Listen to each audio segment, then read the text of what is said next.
नमस्कार and welcome back to अपना classroom. दोस्तों, आज फिर से सुगबुगाहट देखने को मिली है और ऐसा लग रहा है कि जेपीएससी की वैकेंसी बहुत जल्द आपके सामने आने वाली है। माना जा सकता है कि जनवरी के सेकेंड वीक या लास्ट वीक तक इसकी वैकेंसी आ जाएगी। तो हम लोग अपना जो झारखंड का इतिहास और झारखंड से संबंधित जो आंदोलन हुए थे, जो विद्रोह हुए थे, उस पर बात कर रहे थे। तो आज हम उस शख्स के बारे में बात करेंगे, उस शख्स के बारे में बात करेंगे जिसके बारे में एक कविता बहुत ही प्रचलित है। वह कविता क्या है, मैं उसे पहले सुनाऊंगा, उसके पश्चात में क्लास पर जाऊंगा। आप सभी सुने, और आपने अभी तक सब्सक्राइब नहीं किया है तो कर लें, क्योंकि आपका सब्सक्राइब करने से आपके जो YouTube है उसमें नोटिफिकेशंस मिल जाते हैं क्लास से संबंधित, और आप तुरंत उस क्लास को एक्सेस कर पाते हो। तो चलिए कविता पढ़ता हूँ। सबसे पहले कविता को पढ़ता हूँ। लिखा है कवयित्री ने कि तुम पर कोड़ों की बरसात हुई, तुम पर कोड़ों की बरसात हुई, तुम घोड़ों से बांधकर घसीटे गए। तुम पर कोड़ों की बरसात हुई, तुम घोड़ों से बांधकर घसीटे गए, फिर भी तुम्हें मारा नहीं जा सका, फिर भी तुम्हें मारा नहीं जा सका। तुम भागलपुर में सरेआम फांसी पर लटका दिए गए, तुम भागलपुर में सरेआम फांसी पर लटका दिए गए। फिर भी डरते रहे जमींदार और अंग्रेज, फिर भी डरते रहे जमींदार और अंग्रेज।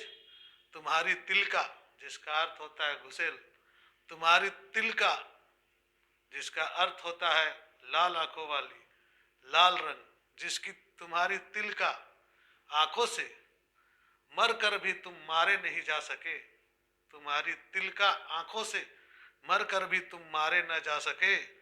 तिलका मांझी मंगल पांडे नहीं, तिलका मांझी मंगल पांडे नहीं, बल्कि तुम आधुनिक भारत के पहले विद्रोही थे, तुम आधुनिक भारत के पहले विद्रोही थी। भारत के इस पूत को हम सब का प्रणाम, हम सब का सलाम। बहुत ही सटीक लिखा है। मुझे कवयित्री का नाम तो अभी पता नहीं, तो आप लोगों ने जान लिया होगा कि आज हम जो बात करने जा रहे हैं वह बात है तिलका मांझी से संबंधित।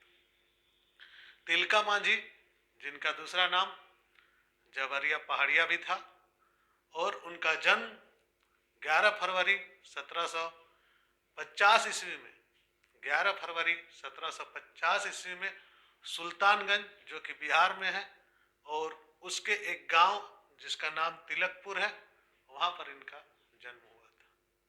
तिलका मांझी का जन्म कहाँ हुआ था? बिहार के सुल्तानगंज जिले के तिलकपुर गांव में। और यह संथाल परिवार से बिलोंग्स करते थे, इन्होंने संथाल परिवार से बिलोंग्स करते थे। इनके पिता का नाम सुंदरा मुर्मू था, इनके पिता का नाम सुंदरा मुर्मू था। इनका वास्तविक नाम, जो बचपन में इनका जो वास्तविक नाम था, वह नाम था जबरिया पहाड़िया, जबरिया पहाड़िया, या कहीं कहीं जबरा पहाड़िया भी लिखते हैं, लेकिन सटीक दृष्टिकोण से जबरा पहाड़िया ही ज्यादा सटीक लगता भी है। इन्हें तिलका जो है वह उपाधि क्यों मिला, इस बारे में थोड़ा सा चर्चा करते। इनकी आंखें लाल थी, इनकी आंखें लाल थी और स्वभाव गुस्सेल था। आपको बता दें कि संथाली भाषा में जो गुस्सेल स्वभाव का रहता है उन्हें तिलका कहा जाता है, और जिनकी आंखें लाल होती है उन्हें भी तिलका कहा जाता है। इस कारण से इनका नाम तिलका पड़ा। और चूंकि वह ग्राम प्रधान थे, पहाड़िया समुदाय में जो ग्राम प्रधान होते हैं उन्हें मांझी कहा जाता है, तो इस प्रकार से उनका नाम तिलका मांझी हो गया। यह जो बालक था वो बहुत ही कम उम्र से अंग्रेजों के द्वारा किए गए शोषण को बहुत ही बारीकी से देखने लगा था कि अंग्रेज किस प्रकार से हमारे यहाँ शोषण कर रहे हैं और हमारे जो संपत्ति है उनको किस प्रकार से लेके चले जा रहे हैं। इसी दौरान 1770 ईस्वी में क्या होता है, 1770 ईस्वी में हमारे क्षेत्र में जो संयुक्त बिहार था, यानी कि झारखंड और बिहार से मिला हुआ क्षेत्र, इस क्षेत्र में भीषण अकाल पड़ता है। इन्होंने इस भीषण अकाल को देखते हुए, जब लोग खाने के लाले पड़े हुए थे, उस दौरान अंग्रेजों की संपत्ति को लूट लेते और उन गरीबों में डिस्ट्रीब्यूट करते हैं जो भूखे सो रहे थे या जिन्हें जो अकाल से प्रभावित हुए थे। तो कहा जा सकता है कि यह 17 वर्षीय जो बालक थे, यानी कि 70 में जो अकाल पड़ा था, चूंकि उसके पहले 17 वर्षीय जब बालक थे, तभी से इन्होंने अंग्रेजों के विरुद्ध बिगुल फूंकना चालू कर दिया था।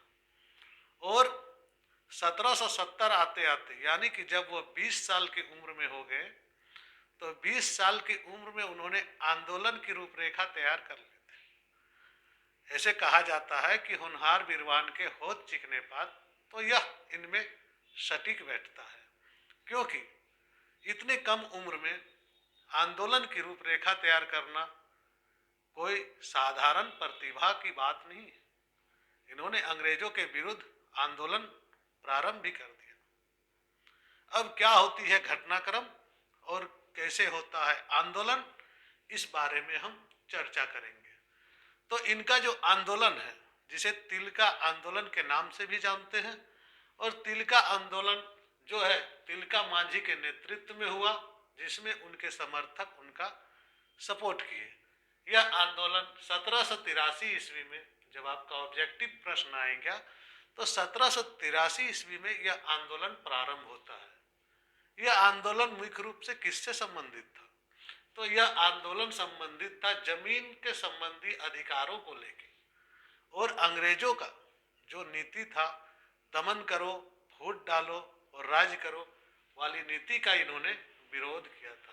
दमन और फूट डालो की नीति के विरोध में इन्होंने यह आंदोलन प्रारंभ किया। चूंकि मैं पहले भी बताया कि यह कम उम्र में ही अंग्रेजों की जो दुर्भावना था उसे समझ चुके थे। तो इनका उद्देश्य क्या था? इस आंदोलन का मुख्य उद्देश्य क्या था? मुख्य उद्देश्य था आदिवासियों के अधिकारों की रक्षा करना, अंग्रेजों का विरोध करना, और जो सामंतवादी व्यवस्था, फ्यूडल सिस्टम जो यहाँ पर लागू हो गया था, उस फ्यूडल सिस्टम को समाप्त करना। चूंकि फ्यूडल सिस्टम में जो सामंत लोग थे वह भी अत्याचार करने पर उतारू थे और आम किसानों को शोषण करने लगे थे अपने धन की उगाही के लिए, या यूं बोले कि अंग्रेजों की सह इन्हें प्राप्त थी, और अंग्रेजों की सह प्राप्त होने की वजह से ये लोग किसी को नहीं मानते थे, और ये इतने स्वेच्छाचारी हो गए थे कि ये आम लोगों की जो भावनाएं थे उन्हें तो कुचलते ही थे, उनके जो अनाज है, उनकी जो रोटियां हैं, उन्हें भी अपने गोदामों में भर लेते थे। तो यहाँ सामंत लोग पूरी तरह से जो अंग्रेजों के पक्ष में थे, और अंग्रेजों के जो क्या बोलते नुमाइंदे के रूप में यहाँ काम करने रहे थे। मुख्य क्षेत्र कौन था? मुख्य क्षेत्र भागलपुर, जो वर्तमान में बिहार में है, बिहार राज्य में है। और इस जगह को क्या बोला जाता था? बनचारी जोर। बनचारी जोर इस जगह का नाम था। एकदम स्पॉट जो है वो बनचारी जोर कहा जाता था। यह इसका जब प्रसार हुआ तो संथाल परगना क्षेत्र में इसका प्रसार हुआ। आप पुराने किताबों को अगर पढ़ेंगे, थोड़ा सा एडिशन अगर बैक का पढ़ेंगे ना, तो आपको तिलका आंदोलन के बारे में बहुत कम जानकारी दी गई है, क्योंकि उनका मानना था कि यह बिहार का आंदोलन रहा है, झारखंड से संबंधित नहीं रहा है। परंतु जो पिछले कुछ एग्जाम्स में जो ट्रेंड्स आए और जहां से प्रश्न इस टॉपिक से पूछे जाने लगे, तब यहाँ के जो राइटर हैं उन्होंने तिलका आंदोलन को अपने किताबों में जगह दी। यह दुर्भाग्यपूर्ण बात है, क्योंकि तिलका मांझी जो है मुख्य रूप से संथाल परगना क्षेत्र में ही अपना आंदोलन किए थे, और यह संथाल परगना क्षेत्र झारखंड में ही पड़ता है। और वैसे भी माने तो क्या फर्क पड़ता है कि वह उस समय बिहार था या झारखंड था, इससे कोई फर्क नहीं पड़ता, क्योंकि हम संयुक्त बिहार, बंगाल, उड़ीसा की बात कर रहे हैं इस समय। आपको पता होना चाहिए कि इससे पहले हम सब एक ही कॉन्स्टिट्यूएंसी में रहते थे, और आंदोलन जब हुआ तब यह बिहार का क्षेत्र हालांकि पड़ा, परंतु संथाल परगना क्षेत्र में इसका व्यापक प्रसार हुआ, और संथाल परगना क्षेत्र में इस आंदोलन ने बहुत ही जोर पड़ा। जैसा कि तिलका मांझी का नाम के बारे में हमने बताया, जबरा पहाड़िया था, और इन्होंने ही आंदोलन का स्वरूप जो है तय किया था। आंदोलन का जो स्वरूप था उसमें इन्होंने सबसे आम चीज जो है इस क्षेत्र में जो मिलते थे वो सखुआ के पत्ते थे, जिसे हम साल का पत्ता भी कहते हैं। उन्होंने उसे ही हथियार के रूप में प्रयोग किया। यह प्रश्न बार बार पूछा जाता है कि तिलका आंदोलन का मुख्य हथियार क्या था। तो तिलका आंदोलन का मुख्य हथियार अगर कहेंगे तो वह सखुआ का पत्ता था या साल का पत्ता था, क्योंकि इन्होंने आंदोलन से संबंधित जो भी रूपरेखा या जो भी निर्णय करते थे या जो भी आदेश का आदान प्रदान करते थे, यानी सूचनाओं का जो भी आदान प्रदान करते थे, वह साल के पत्ते या सखुआ के पत्ते जो होते हैं उसी पे लिख के वह अपने सहयोगियों और अपने मित्रों तक खबर पहुंचाते थे। कागज होता तो अंग्रेज पकड़ लेते या सूचना उन तक भी पहुंच जाती, परंतु ये पत्ते क्या होते थे, कुछ दिनों में सूख जाते थे, और सूख जाने से उसमें जो सूचना है वह सूचना स्वतः ही नष्ट हो जाती थी, और सूख जाने के बाद पत्ते में क्या दिखेगा, ये भी बात है। तो यहाँ पर प्रचार प्रसार के लिए वे क्या करते थे, सखुए के पत्ते या साल के पत्ते का प्रयोग करते थे। यह प्रश्न पूछा गया है, यह प्रश्न पूछा जा चुका है, और इस प्रकार के प्रश्न आने का संभावना बहुत ही ज्यादा बन जाती है। तो इस विद्रोह में, तिलका आंदोलन जो था, इस विद्रोह में महिलाओं ने भी भूमिका निभाई। महिलाएं जो थी इसमें बढ़ चढ़ के हिस्सा ली। चूंकि आपको मैं बता दूं कि तिलका मांझी जो थे गुरिल्ला युद्ध में निपुण थे। आपने पढ़ा होगा शिवाजी के काल में शिवाजी ने गुरिल्ला युद्ध पद्धति प्रारंभ की थी। तिलका मांझी इस झारखंड के जमीन पर गुरिल्ला युद्ध के माध्यम से अपने लड़ाई को लड़ते थे, और इस विद्रोह का में जो महिलाओं ने भागीदारी की थी वह भी काबिले तारीफ थी। महिलाओं ने सखुए के पत्ते को यहाँ से वहाँ पहुँचाने का काम किया, हथियारों को यहाँ से वहाँ पहुँचाने का काम किया, इस प्रकार से आंदोलन को आगे बढ़ाने का काम किया। 13 जनवरी 1784 की घटना है। जो 13 जनवरी 1784 की घटना है, एक अंग्रेज अधिकारी जो इस जगह का उपायुक्त के रूप में आया हुआ था, इनका नाम था क्लीवलैंड। इन्होंने ठान लिया कि क्लीवलैंड की हत्या करनी है, तो करे कैसे। इनके पास सबसे बड़ी समस्या आई कि हत्या करें कैसे। तो सबसे पहले इन्होंने जिस रास्ते में क्लीवलैंड जाते थे उसी रास्ते में एक ताड़ का पेड़ देखे होंगे आप लोग, बहुत लंबा होता है और बड़े बड़े जैसे ताड़ी उड़ी बनता है वही वाला, ताड़ के पेड़ के ऊपर चढ़ गए। चूंकि ताड़ के पत्ते जो होते बड़े बड़े होते हैं, और उन पत्तों के बीच में अपने तीर कमान को लगा के वहां पर खड़ा हो गए। जैसे ही क्लीवलैंड बाहर निकलते हैं, वह अपने धनुष से तीर लगा के छोड़ देते हैं, और क्लीवलैंड की आंख में वह जो है तीर लगती है, और क्लीवलैंड की हत्या हो जाती है, यानी कि क्लीवलैंड मारा जाता है। तब इसमें क्या होता है, जब क्लीवलैंड मारा जाता है तो अंग्रेज अधिकारी सन्न रह जाते हैं, और वह तिलका मांझी को पकड़ने के लिए व्यापक सघन छापामारी करना चालू करते हैं। लोगों के घरों को तोड़ा जाता है, कितने गांवों को उजाड़ा जाता है, वनों को जला दिया जाता है, घरों को जला दिया जाता है, और तिलका मांझी को पकड़ा जाता है। तिलका मांझी को पकड़ने का आज्ञा दे देती है। इसी प्रकार से जो तिलका मांझी गुरिल्ला युद्ध नीति से आगे बढ़ते ही रहते हैं, और इस प्रकार वह जो जमींदार जो शोषण कर रहे थे, जो अंग्रेजों के नुमाइंदे थे या जो भी अंग्रेज अधिकारियों का सहयोग करते थे, उनको वह मारने का भी काम करते जाते हैं। इस प्रकार वह गुरिल्ला युद्ध नीति से अपने आंदोलन को आगे बढ़ाते रहते हैं। तो उसी दौरान यह माना जाता है कि धीरे धीरे तिलका मांझी जिस जगह में छुपे हुए थे उस जगहों में संसाधन सही से पहुंच नहीं पाते थे। खाने पीने की कमी हो गई या औजारों की कमी होने लगी, क्योंकि तीर जो एक बार मार दिए जाते फिर दोबारा तीर बनाना, औजारों का निर्माण करना उस स्थान से संभव नहीं हो पा रहा था। तो संसाधनों की कमी की वजह से तिलका जो है वह दूसरे क्षेत्रों में जाने के लिए तैयार होती है। उसी दौरान हमारे झारखंड के ही रहने वाले एक पहाड़िया सरदार जिनका नाम जौराह जौराह नाम का एक सरदार था, वही पहाड़िया सरदार ही जो अंग्रेजों के कान में कानाफूसी करते हैं और बता देते हैं कि तिलका अभी कहाँ पर है। इस प्रकार 1785 ईस्वी में तिलका मांझी को गिरफ्तार कर लिया जाता है। तिलका मांझी पकड़ा जाता है। कहा गया है दोस्तों कि कुल्हाड़ी पर अगर लकड़ी का दस्ता न होता, कुल्हाड़ी पर अगर लकड़ी का दस्ता न होता तो पेड़ कटने का कोई रास्ता न होता। कुल्हाड़ी पर लकड़ी लगता है तभी पेड़ कटता है, और लकड़ी कहाँ से आती है? वह भी किसी न किसी पेड़ से ही आती है। यहाँ पर भी वही चीज किया गया। तिलका मांझी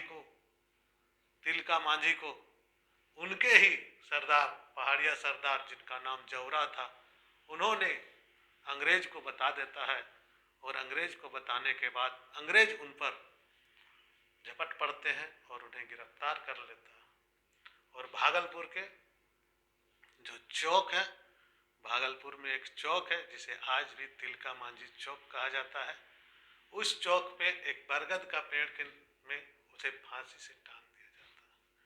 कहा जाता है कि उनको घोड़े से बांध कर घसीट के लाया जाता है और सबके सामने, सबके आंखों के सामने उसे फांसी पर लटका दिया जाता है। इस प्रकार तिलका मांझी शहीद हो जाते हैं और झारखंड के इस शहीद को प्रथम स्वतंत्रता सेनानी या पहले शहीद होने का गौरव भी मिलता है। इस चौक में, जिस चौक में इनको फांसी लगाया जाता है, उस चौक को तिलका मांझी चौक भी कहते हैं। इसे तिलका मांझी चौक कहते हैं। वर्तमान समय में अगर देखेंगे, झारखंड के जितने भी आंदोलन हुए या झारखंड से संबंधित जो भी आंदोलन हुए, जब आप दृष्टिकोण डालेंगे इन सभी बातों पर, तो ये लोग बिना शोषण के या बिना अत्याचारों के आंदोलन नहीं किए। सभी ने अत्याचारों के विरोध में आंदोलन किए, क्योंकि अंग्रेज इस स्थान पर अत्याचार करने लगे थे और अंग्रेजों के अत्याचारों से पीड़ित होकर यहाँ के लोगों ने आंदोलन किया। जैसा कि हमने बताया आपको कि इसका जन्म 11 फरवरी 1750 में बिहार के सुल्तानगंज के अंतर्गत तिलकपुर गांव में हुआ था। इनके पिता का नाम सुंदरा मुर्मू था। इनका वास्तविक नाम जबरा पहाड़िया था। तिलक का अर्थ गुस्सेल होता है। चूंकि इनकी आंखें लाल लाल थी इसलिए इन्हें तिलका कहा गया। और यह ग्राम प्रधान थे, और पहाड़िया जनजाति में ग्राम प्रधान को मांझी कहा जाता है। तो इस प्रकार से इनका नाम तिलका मांझी पड़ गया। हमने मेरे कमेंट में एक जो दोस्त हैं, या दोस्त ही बोला जा सकता है, स्टूडेंट तो मैं किसी को नहीं बोलता हूँ, क्योंकि इस समय या इस पोजीशन में आने के बाद स्टूडेंट नहीं रह जाते, सभी लगभग समानता के रूप में आ जाते हैं। और उन्होंने लिखा था कि सर साथ साथ में कम से कम 5 ऑब्जेक्टिव करवा दें तो बहुत बढ़िया होगा।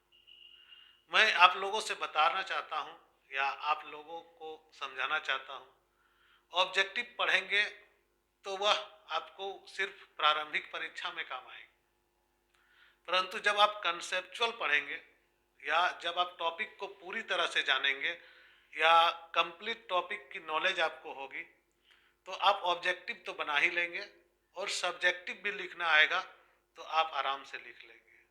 इसलिए मैं 1 लाइनर टाइप में लिख देता हूं और आपके सामने उस कहानी को बयां करता हूं। कहानी जो है वह आपको समझ में आनी चाहिए, मैटर आपको जो है वह आपको मिल जानी चाहिए।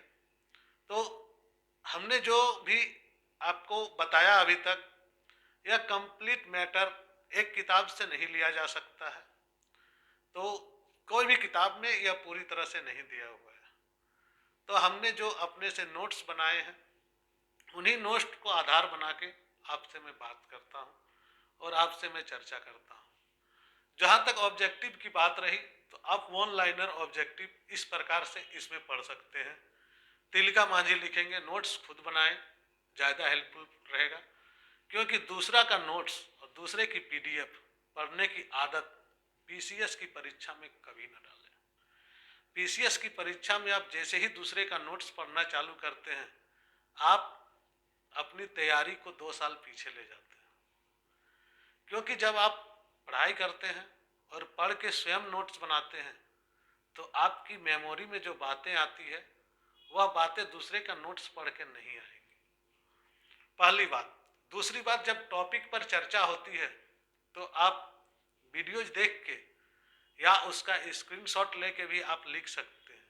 परंतु जैसा कि उन्होंने जो राय दिया, उस राय को मैं मानता हूं और आप लोगों के लिए मैं ऑब्जेक्टिव तौर पर भी उस प्रकार से बातें मैं कर देता हूं।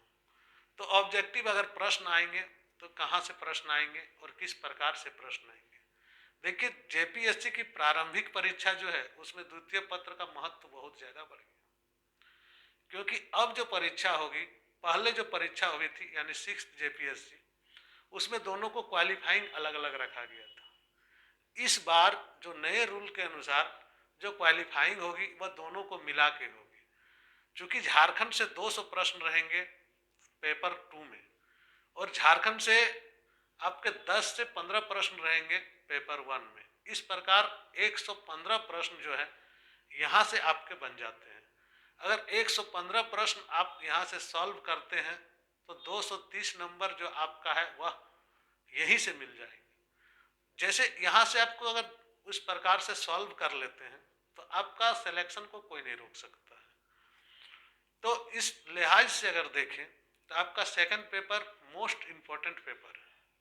और सेकंड पेपर को अगर जेपीएससी की सिर्फ तैयारी करते हैं तो सेकंड पेपर को आप किसी भी तरह से नज़रअंदाज नहीं कर सकते हैं। सेकंड पेपर आपको दोनों पेपर के बराबर आपका जो है उससे आगे निकालने में, दोनों पेपर में सेकंड पेपर जो है आपको आगे निकालने में या लीड करने में बहुत ही ज़्यादा महत्व रखेगी। तो इस पेपर को बढ़िया से ही पढ़ा जाए। उनकी बात को मैं ध्यान में रखते हुए आपको इसमें वन लाइनर टाइप से मैं बता रहा हूँ। और देखिए, इनका जन्म जो हुआ था 11 फरवरी 1750 को बिहार के सुल्तानगंज के तिलकपुर गांव में। क्लियर। इनके संथाल परिवार के थे। पिता का नाम सुंदरा मुर्मू था। वास्तविक नाम उनका पूछा जाता है, जबरा पहाड़िया था। गुस्सेल और लाल आंखों के कारण उसे तिलका कहा गया। ग्राम प्रधान रहने के कारण उन्हें मांझी कहा जाता था, क्योंकि पहाड़िया जनजाति में जो प्रधान होते थे उन्हें मांझी कहा था। क्योंकि हम लोग ने इसके पहले ही पढ़ा है। इन्होंने गुरिल्ला युद्ध नीति का से युद्ध किया। जौरा ने जो धोखेबाजी की जिसके कारण वह पकड़े गए और 1785 में पकड़ा गया और बरगद के पेड़ से उसे फांसी दे देगी, जो भागलपुर में है। इस चौक का बाबा तिलका मांझी चौक भी कहा जाता है। यह इम्पोर्टेंट है कि झारखंड के प्रथम स्वतंत्रता सेनानी या पहले शहीद होने का गौरव इन्हें प्राप्त है। तिलका आंदोलन 1783 में प्रारंभ हुआ। तिलका मांझी और उनके समर्थक थे इस नेतृत्वकर्ता। जमीन संबंधी अधिकारों से संबंधित है यह कानून, और इस आंदोलन जमीन संबंधी जो कानून बने थे उससे संबंधित है। दमन और फूट डालो नीति का वे लोग विरोध कर रहे थे। इसका उद्देश्य क्या था? आदिवासी अधिकारों की रक्षा, अंग्रेजों का विरोध करना और सामंतवाद को समाप्त करना। बनचरी जोर भी बार बार पूछा जाता है। यह भागलपुर जिला में है और इसका जो व्यापक प्रसार हुआ वह संथाल परगना क्षेत्र में हुआ। सखुआ के पत्ते या साल के पत्ते का प्रयोग किया गया इस आंदोलन को आगे बढ़ाने में। 13 जनवरी 1784 में तिलका मांझी ने क्लीवलैंड की हत्या की। यहाँ से आंदोलन शुरू होता है। महिलाओं की बहुत ही अच्छी भागीदारी रही इस आंदोलन में। तो इस प्रकार से आप अगर रहेंगे तो क्या होगा, वन लाइनर पूछेगा तब भी आप जवाब दे देंगे, या फिर कथन कारण वाले प्रश्न अगर पूछ देते हैं तब भी आपको जवाब देना होगा। और एक वो ट्रेंड होते हैं कथन ए और कथन बी जो लिखा, अगर क्वेश्चन इस प्रकार से आएगा कि कथन ए में तिलका मांझी आंदोलन जमीन संबंधी अधिकारों के लिए किया गया एक आंदोलन था।